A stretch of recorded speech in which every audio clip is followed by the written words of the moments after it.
Everyone, সবাইকে good morning. আমার নতুন একটা ভিডিওতে তোমাদের সবাইকে আবার ওয়েলকাম। দেখো, ঘুম থেকে উঠে আমি বিছানার চাদরটা আগে সরিয়ে দিয়েছি। বিছানার চাদরটা প্রচণ্ড নোংরা হয়ে গেছিলো, তাই বিছানার চাদরটা তুলে দিয়েছি। তো বিছানার চাদরটা তোলার পরে এবার যাবো স্নান করতে। দেখো, স্নান টান করে চলে এসেছি। এবার মাথাটা আঁচড়ে, চুলটা আঁচড়ে এবার সিঁদুর পরে নেব। দেখো, সিঁদুর কৌটোটা কী সুন্দর। এই রূপোর সিঁদুর কৌটোটা আমি বিয়েতে পেয়েছিলাম, কেউ একটা দিয়েছিল, আমার ঠিক মনে পড়ছে না। তো দেখো, সিঁদুর পরে নিলাম। সিঁদুর পরে সোজা রান্নাঘরে এসে রান্না চাপাবো। দেখো, আজকে শাকের তরকারি হবে। এখানে অনেক রকম সবজি কাটা আছে, কুমড়ো, পটল, কুঁদরি আর অনেক কিছু কাটা আছে। আমি সব সবজির নাম জানি না, তো ওগুলো সব কেটে টেটে আমার শাশুড়ি মা দিয়েছে। আমি এবার রান্না বসিয়ে দেবো। দেখো, রান্না করতে করতে নিজেকে একটুখানি দেখে নিলাম আমার বর কোথাও একটা যাচ্ছে, ওই জন্য ওরও একটুখানি ভিডিও তুলে নিলাম।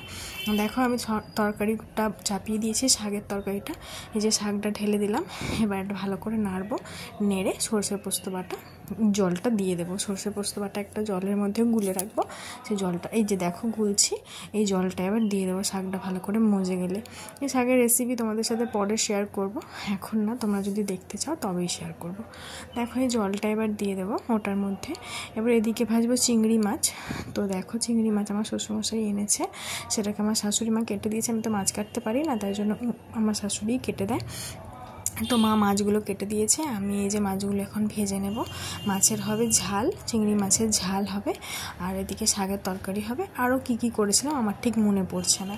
তো দেখো, শাকের তরকারিটা অলমোস্ট রেডি হয়ে গেছে। একটু নাড়াচাড়া করে একটা সেই স্ম্যাশার দিয়ে স্ম্যাশ করে নেবো। একটুখানি সবজিগুলো গোটা গোটা আছে, তো একটুখানি স্ম্যাশ করে নেব। তো দেখো, স্ম্যাশারটা দিয়ে একটুখানি স্ম্যাশ করে দেবো। এই স্ম্যাশারটা কিনেছি কেননা গরম কিছু গালতে খুব একটা অসুবিধা হয়, ওই জন্য স্ম্যাশারটা কিনে ওটাকে স্ম্যাশ করে ওটাকে একটা সাইডে রেখে দিয়ে এবার করব চিংড়ি মাছের ঝালটা। দেখো, পেঁয়াজটা ভালো করে গ্রেট করে নিয়েছিলাম। গ্রেট করা পেঁয়াজটাকে দিলাম, তারপর কাঁচা লঙ্কা, তাতে হলুদ গুঁড়ো, নুন, লঙ্কার গুঁড়ো, যা যা রেগুলার সমস্ত মশলা থাকে সে সমস্ত মশলা দিয়ে, এই দেখো লঙ্কার গুঁড়ো দিচ্ছি। এবার তারপরে দিয়ে দেবো সর্ষে পোস্ত যে বেটে রেখেছি, সেটা একটা জলে গুলে দিয়ে দেবো। এরকম করেই আমাদের বাড়িতে হয়, তো সবার বাড়িতেই আশা করি এরকমভাবেই ঝাল করা হয়। তো এবার ঝাল করে নিয়েছি।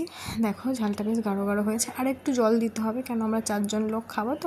তো আর একটু জল দিয়ে দিয়েছিলাম। দিয়ে জলটা ফুটে উঠতে চিংড়ি মাছ ভাজাগুলো সমস্তটা ঢেলে দিলাম, কড়া শুদ্ধ পুরোটা ঢেলে দিলাম। দেখো, এটা করতে গিয়ে সাঁড়াশিটা রাখতে গিয়ে আমার এক হাতে ফোন ধরেছি, এক হাতে রান্না করছি, একটুখানি চাপের। তারপরে দুপুরে খাওয়া দাওয়ার পর আমি একটুখানি ব্যাংকে গেছিলাম আমার বরের সাথে, একটু দরকার ছিল, ওই কারণে দেখো ব্যাংকে যাচ্ছি বাইকে করে।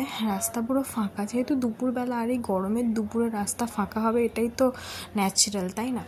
দেখো, যাচ্ছি। এই যে এখানে পড়বে আমাদের পৌরসভাটা আশা করি পেরিয়ে চলে এসেছি। তো এই দেখো, এটা আমাদের কোর্ট। এই কোর্টে, এটা আর কি তমলুক কোর্ট আর কি। তো কোর্টটা পেরিয়ে যে যাব, এই যে লাল লাল ইটের এই বড় পাঁচিলটা দেখছো, এর ওপারে থাকে কয়েদিরা, যারা আর কি তমলুক ভুল কাজ করে তাদেরকে পুলিশ ধরে নিয়ে গিয়ে তমলুক কোর্টের ওর মধ্যে রাখে। আর এই হলুদ বিল্ডিংটা হচ্ছে কি কোর্ট, ঠিক আছে? ওখানেই সমস্ত জাজরা আসে এবং ওখানে বিচার হয়। দেখো, ব্যাংকে চলে এসেছি। ব্যাংকে এসে এই যে SBI ব্যাংক, এখানে চলে এসেছি। এখানে এসে এবার যাবো ব্যাংকের ভেতরে, একটু কাজ আছে। দেখো, ব্যাংকের ভেতরটাও পুরো ফাঁকাই ছিল। আমার বর বলছে ভিডিও করো না, তোমাকে দেখলে বকা দেবে। তাও আমি একটু ভিডিও করে নিলাম তোমাদের সাথে শেয়ার করবো বলে। তো কাজ টাজ হয়ে গেছে, কাজ টাজ করে বেরিয়ে এসেছি। দেখো, ব্যাংকের অপোজিটেই একটা সুন্দর পার্ক, বড় পুকুর এবং অনেক গাছপালা লাগানো। তো ভাবলাম আমি একটুখানি ক্যাপচার করে নিই। দিয়ে আবার বাইকে করে ফিরলাম বাড়ি। সেই রাস্তা ফাঁকাই পুরোটা আসছিলাম, কিছু একটা গল্প করতে করতে আসছিলাম। তো দেখো, রাস্তা ফাঁকা, তার মধ্যে চলে এলাম। আর এবার তো মন্দিরের সামনে, এই যে তোমাদেরকে বলেছিলাম মা বরঘড়ি মা আমাদের সামনেই থাকে, তো মায়ের সাথে দেখা করে তারপর আমাদের বাড়ির রাস্তার দিকে ঢুকে পড়লাম। এদিকে রাস্তাটাও পুরো ফাঁকা, দুপুরবেলা রাস্তার মধ্যে কে থাকবে।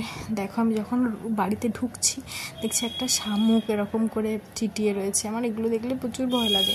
তো যাই হোক, ভিডিওটা তাও শর্টটা তুলে নিলাম। বাড়িতে এসে দেখছি অনেক ঝুল হয়ে গেছে আমার দরজার ওই কোণে টোনেগুলো।